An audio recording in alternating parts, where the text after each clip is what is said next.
Thanks. That was an artistic choice. It Was. Hey, I am Karen Jenson here at the Big Apple Circus for Vaudevisuals, and I am here with Joel Jeske and Mark Lonergan, director of this year's Big Apple Circus and clown. Yeah, you got that right. That's true. Thank you. I'm trying to get it right. So this is the Big Apple's 40th anniversary. Yes. Yeah. And it was a close call because the Big Apple had a little bit of financial trouble last year and miraculously turned itself around and came back. Tell me a little bit about the wonderful thing that is. Yeah, Joel and I have the rare opportunity to have done the 38th edition of the Big Apple Circus. The 39th edition did not happen because they were closed, and now the 40th edition of the Big Apple Circus. And so we have bridged between the old and the new, between the nonprofit version and now the for-profit version of the Big Apple Circus. So yes, and we are so glad that it is back. We are so glad that, in fact, there is a 40th anniversary show. Thank God. Right. It must seem like a little bit of a miracle. Well, I will say the one thing that is incredibly consistent about the Big Apple Circus when it was nonprofit, and especially now, and it has carried over, has been everybody's passion for it. New York has a passion for the Big Apple Circus. Our audiences are constantly telling us now that we're here, oh, we're so happy we're back. We missed you last year. And the thing is that even within the organization, it's like you see an incredible amount of passion and love for this institution. It was that passion and love that kept it around for 38 years. And it's that passion and love that literally dug it out of the ashes and brought it back to Lincoln Center this year. Mm-hmm. Absolutely. The Big Apple is notorious for being an intimate circus. Notorious? Well, that's notorious, but it's known for being, it's an intimate space. Infamous for being notorious. For being intimate. Yes.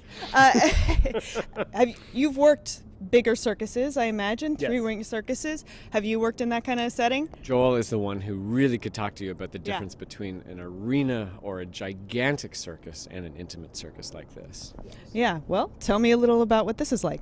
Well, I'll tell you one of the things that is going to keep Big Apple Circus around. And it's one of the things that really people demanded Big Apple Circus come back is right now Circus in America is going through a major change.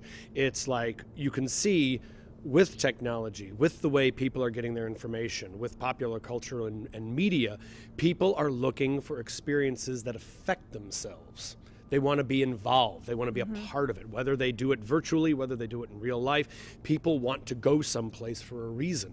And the thing about Big Apple Circus, ever since its inception, that was very important to its founders and its first performers, was that you look and you engage and you include the audience. And that's it's a very unique thing that Big Apple Circus does. Now, the difference between Big Apple and a three-ring circus is that a three-ring circus is just an overwhelming spectacle. It's like watching fireworks, in a midnight sky. Whereas when you come to the Big Apple Circus, yes, there is spectacle. Yes, you will see a circus performance, but at the same time, by the end of the show, you will know you will know the names of the people on the high wire. You will know the names of the clown. You will have had a personal interaction with the ringmaster, with me, with grandma, with anybody who's in the show, simply because the philosophy of the Big Apple Circus as an organization is it's the audience first. So when you take that ring, the first thing that's in your mind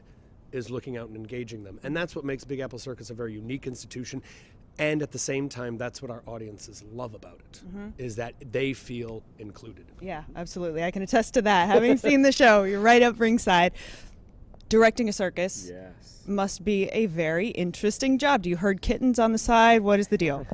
There is a lot of herding involved, that's for sure. Sometimes at the end of a rehearsal, I would joke because I would have said something like, "Great job, everyone," and I'd turn around and everyone would be gone. And I'd have to go, wait, we need you back here. Circus performers are terrific at their chosen discipline, and they are so focused, I think, on those chosen disciplines that I think sometimes in a process, because they have to be worried about their training and their safety and what the lights are doing and what is happening around them, that they can sometimes feel like they have to be in a self-preservation mode, and understandably, and it is my job to hopefully build trust between myself and those performers so that we can bring them back to a pure collaborative mode, which they can easily do because they're so used to it. But understandably, at first, they really have to make sure, am I safe? Is there danger that I haven't thought of yet? And will this costume prevent me from doing what I'm doing? Is the music going to get in the way of my act? It's very important that they get these things right. And it is my job to hopefully gain their trust and then to guide them through to what becomes this circus, which is different maybe than where they've been. Right. And one thing that was emphasized this year that is also a kind of direction that circus is going is traditionally, all you needed for a circus was a ringmaster, a band, and acts. And then here comes the acts, and we announce an act. Where everything's going now is it's getting very multidisciplined. In other words, you're getting circus performers who are coming out of it, their teaching and their education, who know how to do aerial, know how to juggle, they know how to acrobatics, they know a bit of clowning, they know a lot of different things. And circuses are creating ensembles more than they're creating acts. So what was the most important thing with us when we first got this group of people together is the first thing we said was, all right, we want to see all the other stuff you know how to do.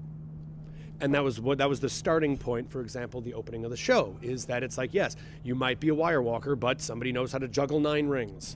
And it's like, here's a wonderful opportunity to do that. Or our Rollabola artist and his wife also choreograph acrobatics. So it was like, great, all right, let's see what we can get, the acrobat people who, the juggler and the roller skaters, they also are trained acrobats. Let's see what moves they can do safely, so that for the sake of maintaining their own act, and at the same time give the opening of the show a spectacle and give the audience a little something more than just they come in 5 minutes later, they wave and they take their bow and leave. And so it was introducing those different aspects that got our cast this year initially very excited, because they're like, oh, great, I can do this? Wow, I haven't done that in years. And then you see everyone like practicing their skills that they thought they had long forgotten. Yeah, their ancillary skills. That's great. What's the theme this year? The theme is essentially the Big Apple Circus is back. That's the biggest story. And then, of course, it's the 40th anniversary. So if you come to the show, you'll see in the very first moments, Joel helps celebrate that anniversary as his character, Mr. Joel. But really the story was, we're back. Thank God we're back. Thank God we're here to give this tremendous gift to New York City, which I really think it is. Yeah, absolutely. Your clown name is Mr. Joel? Yes, Mr. Where on earth did you come up with that? Well, originally when, let's see, I've been involved in Big Apple Circus, good golly Miss Molly, for about 18 years. And the thing that was always a tradition in Big Apple is that the original, the founder and ringmaster, Paul Binder, was known as Mr. Paul. And Michael Christensen, the co-founder, was known as Mr. Stubbs. And, then Jeff Gordon came along and he was Mr. Gordon. Everyone had like this little kind of formality to them. And as, they had one time had an ensemble, they had, reoccurring clowns. Well, as that eventually, all dropped away, by the time when Mark and I were putting together the 38th, one of the things we really wanted to do was we wanted to hearken back to what what you would almost consider the golden era of the Big Apple Circus. So in terms of the show and in terms of the look and in terms of even the way the show was put together, we did a tremendous amount of research in what was the whole point, what were their initial European influences. And when we put the show together, it was me and Brent Macbeth was the other clown that year, and we're like, well, we're going to come up with some, we're not going to be Joel and Brent. We're going to come up with something that has that kind of gives homage to the great clowns that they had in earlier. So and the ringmaster. So I called myself Mr. Joel, and Brent was Mr. Skip. And the thing is that just putting that Mr. in front of it, strangely enough, made us far more memorable in the minds of children. Because I guess from a school point of view, one of the things you first learn from your teacher is Mr., Ms., or Mrs. So-and-so. You always remember that Mr. first. And so being Mr. Joel just the recognition and people come knowing who I was worth the price of admission right there. So so that's what it was originally. It was kind of paying tribute to Big Apple Circus, and at the same time, finding where I fit in the history of this institution. Yeah. All right. So the Big Apple Circus can be seen when? It is here. It is here until the first week of January. Right. And I understand 8 shows a weekend. Is that right? Yeah. Well, it's Wednesday through Sunday. Sometimes 2, sometimes 3 shows a day. Plenty of opportunity to see this edition of the 40th anniversary of the Big Apple Circus. All right. Come on down.